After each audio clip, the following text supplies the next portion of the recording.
Assalamualaikum warahmatullahi wabarakatuh. Perkenalkan, nama saya Muhammad Muhsin Bajriana, NIM 1802154, absen 32 dari Penjas 5A. Di sini saya akan sedikit menjelaskan atau memberi suatu cara penanganan kedaruratan medis 2 yang dimana ada demam, kejang-kejang, epilepsi, dan pingsan. Langsung saja ke materi yang pertama, yaitu demam, di mana demam ini merupakan bagian dari respon tubuh dalam mengatasi penyakit gitu ya. Yang pertama yaitu berikan kompres air hangat kepada anak yang sedang mengalami demam. Yang selanjutnya yaitu kompres dan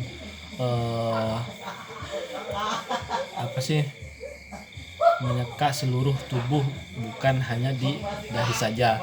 Artinya berikan kompres kepada si anak tidak hanya di bagian dahi saja, tapi ke seluruh anggota badan si anak tersebut. Yang selanjutnya yaitu berikan banyak minum air putih agar meredam kemungkinan demam itu semakin tinggi gitu ya.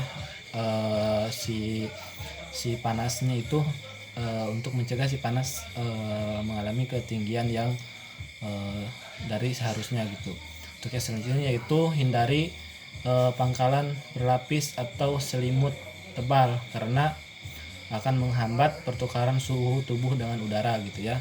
Untuk yang selanjutnya yaitu jika anak terlihat lemah atau dehidrasi, segera bawa ke rumah sakit agar tidak terjadinya suatu yang tidak diinginkan gitu.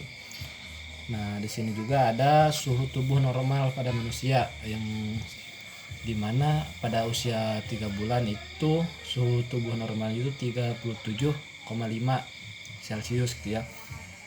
Untuk yang selanjutnya itu di umur 6 bulan 35 sama, untuk setahun yaitu 37,7, untuk yang umur 3 tahun yaitu 37,2, untuk yang umur 5 tahun yaitu 37,0 gitu ya, dan seterusnya.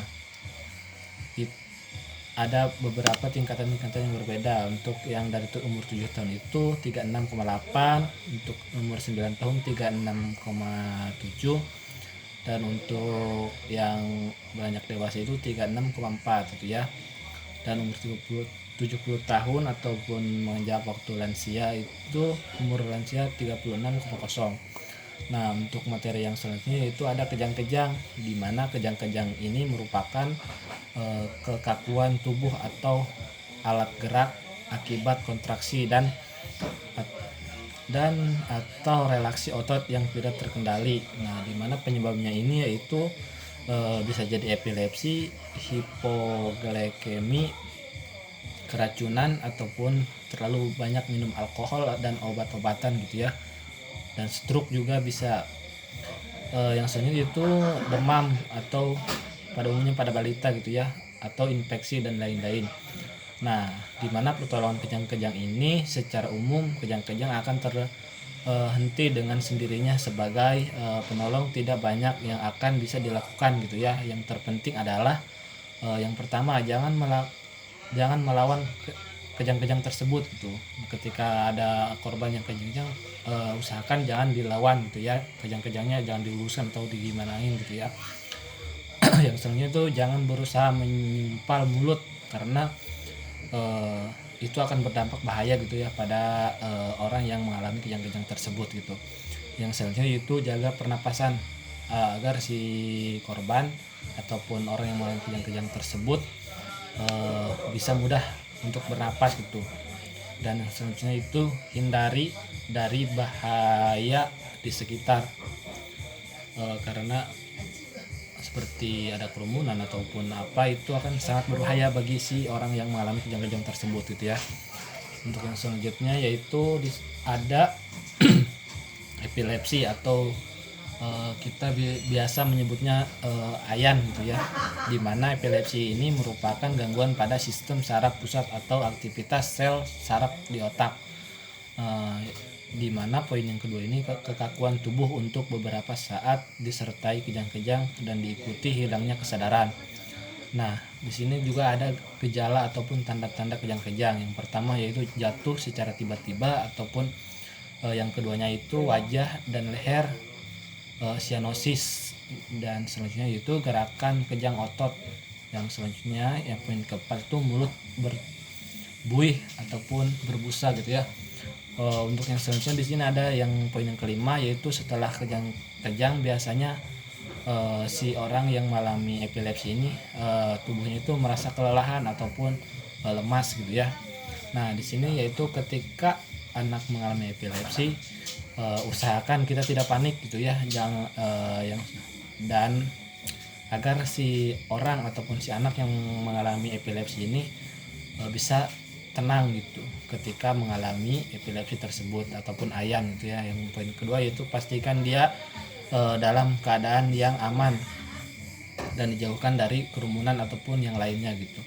Yang selanjutnya jauhkan dia dari beberapa benda-benda yang tajam, benda yang keras ataupun tangga dan perabot rumah, karena selain berbahaya bagi si orang yang kejang-kejang karena mereka itu tidak bisa mengatur tubuhnya ketika mengalami epilepsi ataupun ayan tersebut gitu ya.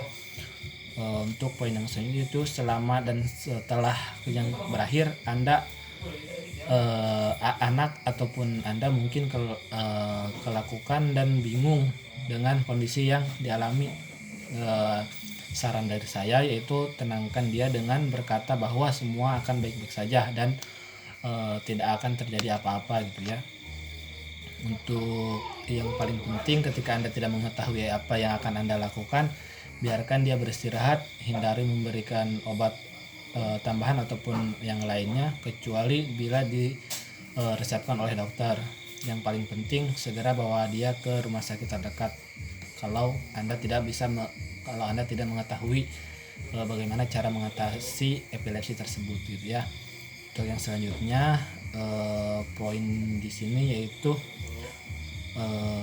ada banyak jenis obat-obatan yang tersedia untuk menangani epilepsi pada anak ataupun yang lainnya gitu ya. Dimana obatnya itu ada Phenytoin, carbamazepine, valproic acid, dan yang lainnya kalian bisa cari di Google ataupun yang lainnya gitu ya. Untuk poin yang terakhir yaitu pingsan, dimana pingsan ini adalah hilangnya kesadaran karena peredaran darah ke arah otak itu berkurang, dan gejalanya itu karena perasaan linglung, pandangan berkunang-kunang, lemas, keluar keringat dingin, menguap, kurang respon, denyut nadi lambat gitu ya. Mungkin kalian juga sering mengalami gitu ya, untuk yang lemah fisiknya ataupun yang lain gitu ya. Cara penolongan pingsan ini sebenarnya lumayan mudah-mudah sulit gitu ya, atau gampang-gampang sulit gitu ya.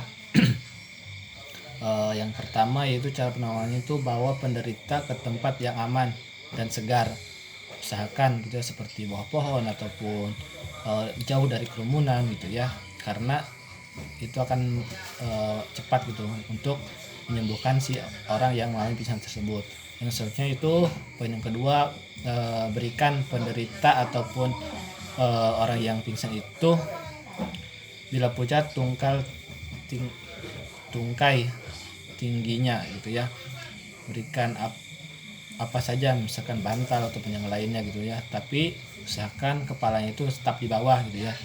Yang selanjutnya periksa respon penderita ketika mengalami pingsan, apakah dia responsi bisa bernapas atau yang pertama. Yang selanjutnya itu longgarkan pakaian yang mengikat seperti kancing baju ataupun yang lainnya gitu ya. Poin selanjutnya, bila pulih sarankan posisi recovery ataupun senyaman mungkin lah. Usahakan yang pingsan itu kalian berikan posisi yang nyaman, dan ketika si penderita sudah bangun, usahakan berikan minum bila penderita sudah bisa duduk dengan nyaman gitu ya. Usahakan seperti itu. Mungkin cukup sekian penjelasan dari saya, kurang lebihnya saya mohon maaf karena saya juga masih pelajar. Wabillahi taufiq wal hidayah. Wassalamualaikum warahmatullahi wabarakatuh.